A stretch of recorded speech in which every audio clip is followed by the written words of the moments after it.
നമസ്കാരം. മഹാത്മാ ന്യൂസിലേക്ക് സ്വാഗതം. കോടീശ്വരന്മാർ പെരുകട്ടെ, നമുക്ക് കൊടിപിടിച്ച് സമരം നടത്താം. പാവങ്ങൾ തളരുമ്പോൾ മലയാളി മുതലാളിമാർ വളരുന്നു. കേരളം വളരുകയാണ് എന്ന് ആരെങ്കിലും പറഞ്ഞാൽ അത് തള്ളിക്കളയേണ്ട കാര്യമില്ല. ആരാണ് വളരുന്നത് എന്ന ചോദ്യം തിരിച്ചു ചോദിക്കാൻ കഴിഞ്ഞാൽ യഥാർത്ഥ വളർച്ച എവിടെയാണെന്നും ആർക്കാണെന്നുമൊക്കെ മലയാളികളായി നമുക്ക് മനസ്സിലാകും. നാട് വളരണമെന്ന കാര്യത്തിൽ ആഗ്രഹമില്ലാത്ത ആരും തന്നെ ഉണ്ടാകില്ല. അതുകൊണ്ടാണല്ലോ അരനൂറ്റാണ്ട് മുൻപ് മഹാകവി പാലാ നാരായണൻ നായർ ഇങ്ങനെ ഒരു കവിത എഴുതി വച്ചത്. കേരളം വളരുന്നു, പശ്ചിമഘട്ടങ്ങളെ കേറിയും കടന്നും ചെന്ന് അന്യമാം ദേശങ്ങളിൽ എന്ന്. പാലായുടെ കവിത യഥാർത്ഥത്തിൽ സംഭവിച്ചിരിക്കുന്നത് ഇപ്പോഴാണ്. കേരളം വിട്ട് അന്യദേശങ്ങളിൽ കടന്നു ചെന്ന കോടീശ്വരന്മാരും ബഹുകോടീശ്വരന്മാരും ഒക്കെയായ മലയാളികളുടെ വളർച്ച കാണുമ്പോൾ ഇന്നും തളർന്നു ജീവിക്കുന്ന കോടിക്കണക്കിന് വരുന്ന മലയാളികൾ ബോധം കെട്ടുവീഴും. ഏതായാലും രാജ്യത്തെ ബഹുകോടീശ്വരന്മാരുടെ പട്ടിക ഹുറൂൺ ഇന്ത്യ റിച്ച് പുറത്തുവിട്ടിരിക്കുന്നത് കാണാൻ കഴിഞ്ഞാൽ നമുക്കും സന്തോഷം കൊണ്ട് തുള്ളിച്ചാടാൻ സാധിക്കും. ദേശീയ തലത്തിൽ ശതകോടീശ്വരന്മാരുടെ പട്ടികയിലേക്ക് 6 മലയാളികൾ എത്തിപ്പെട്ടിരിക്കുന്നു എന്നതാണ് പുതിയ റിപ്പോർട്ട്.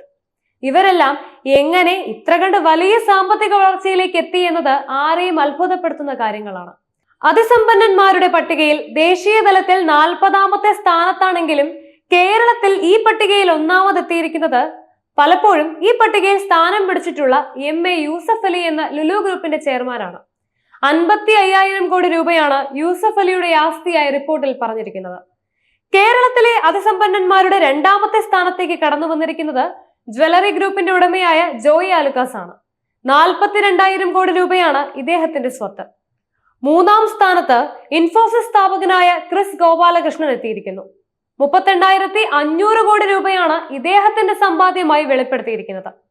4ാം സ്ഥാനത്ത് എത്തിയിരിക്കുന്നതോ വിദ്യാഭ്യാസ സംരംഭകരും അതുപോലെ തന്നെ സണ്ണി ഡയമണ്ട്സ് ഉടമയുമായ സണ്ണി വർക്കിയാണ്.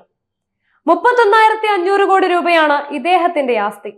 UAE ആസ്ഥാനമായി പ്രവർത്തിക്കുന്ന ബുർജിയിൽ ഹോൾഡിംഗ്സിന്റെ ഉടമയായ ഷംസീർ വയലിലാണ് യുവാക്കളിൽ ഏറ്റവും സമ്പന്നനായ കോടീശ്വരൻ. 31,300 കോടി രൂപയാണ് ഇദ്ദേഹത്തിന്റെ സമ്പാദ്യമായി രേഖപ്പെടുത്തിയിരിക്കുന്നത്. ഈ പട്ടിക പ്രകാരം കേരളത്തിൽ നിന്നും 19 ശതകോടീശ്വരന്മാരാണ് ഉള്ളതായി കണക്കാക്കപ്പെട്ടിരിക്കുന്നത്. സാമ്പത്തിക വളർച്ച നേടിയവരുടെ കണക്കുകൾ പരിശോധിച്ച് പുറത്തുവിട്ട റിപ്പോർട്ട് പ്രകാരം 1000 കോടിക്ക് മുകളിലുള്ള 1,521 ആൾക്കാരാണ് നമ്മുടെ രാജ്യത്തുള്ളത്. ഇത്തരത്തിൽ 1000 കോടിക്ക് മുകളിൽ സാമ്പത്തിക സ്വത്തുള്ള ആൾക്കാരുടെ കാര്യത്തിൽ വലിയ വളർച്ചയാണ് ഉണ്ടായിരിക്കുന്നതെന്നും ഈ പറയുന്ന റിപ്പോർട്ടിലുണ്ട്. എന്ന് പറഞ്ഞാൽ ദേശീയ തലത്തിൽ നടത്തുന്ന പല സാമ്പത്തിക സർവേ റിപ്പോർട്ടുകളും സൂചിപ്പിച്ചിട്ടുള്ളത് പോലെ നമ്മുടെ രാജ്യത്ത് സമ്പന്നരായ വിരളിലെണ്ണാകുന്ന ആൾക്കാർ നിത്യേന എന്നോണം അതിസമ്പന്നന്മാരായി വളരുകയും സാധാരണക്കാരും പാവപ്പെട്ടവരും ദാരിദ്ര്യരേഖയ്ക്ക് താഴെയുള്ളവരും വീണ്ടും വീണ്ടും താഴേക്ക് വീണുകൊണ്ടിരിക്കുന്നു എന്നുമുള്ള കണക്കുകളാണ് ശരിവെക്കുന്നത്.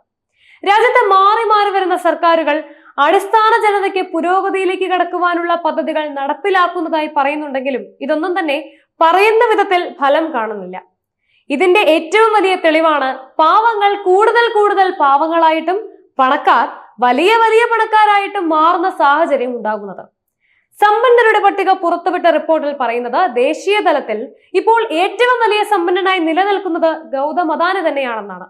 11,60,000 കോടി രൂപയാണ് ഗൗതം അദാനിയുടെ നിലവിലെ ആസ്തിയായി വെളിപ്പെടുത്തിയിരിക്കുന്നത്.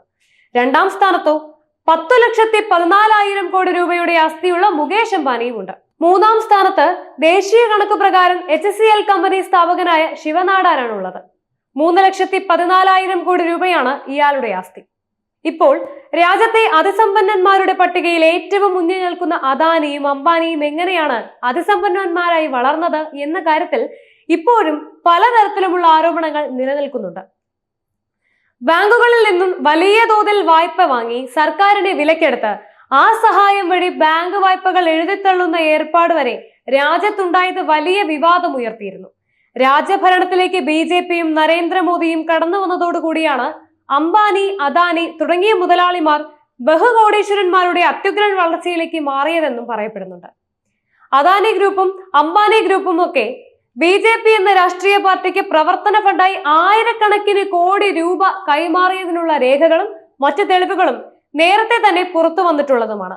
ഇത്തരത്തിലുള്ള വലിയ സാമ്പത്തിക സഹായം കൈമാറിയതിന് പിന്നിൽ കേന്ദ്ര സർക്കാർ അദാനി, അംബാനി ഗ്രൂപ്പുകൾക്ക് വഴിവിട്ട സഹായങ്ങൾ നൽകിയിരുന്നോ എന്നതും വ്യക്തമാണ്. ഏതായാലും ഒരു കാര്യം ഉറപ്പിച്ചു പറയാം, ഇന്ത്യയിലെ ദേശീയ കാഴ്ചപ്പാടുകളും സർക്കാരിന്റെ സാമ്പത്തിക നയങ്ങളും ബാങ്കിംഗ് രംഗത്ത് സ്വീകരിച്ചിട്ടുള്ള തന്ത്രങ്ങളും ഗുണം ചെയ്യുന്നത് അതിസമ്പന്നന്മാരുടെ വളർച്ചയ്ക്ക് മാത്രമാണ് എന്നതാണ് വാസ്തവം. നന്ദി, നമസ്കാരം.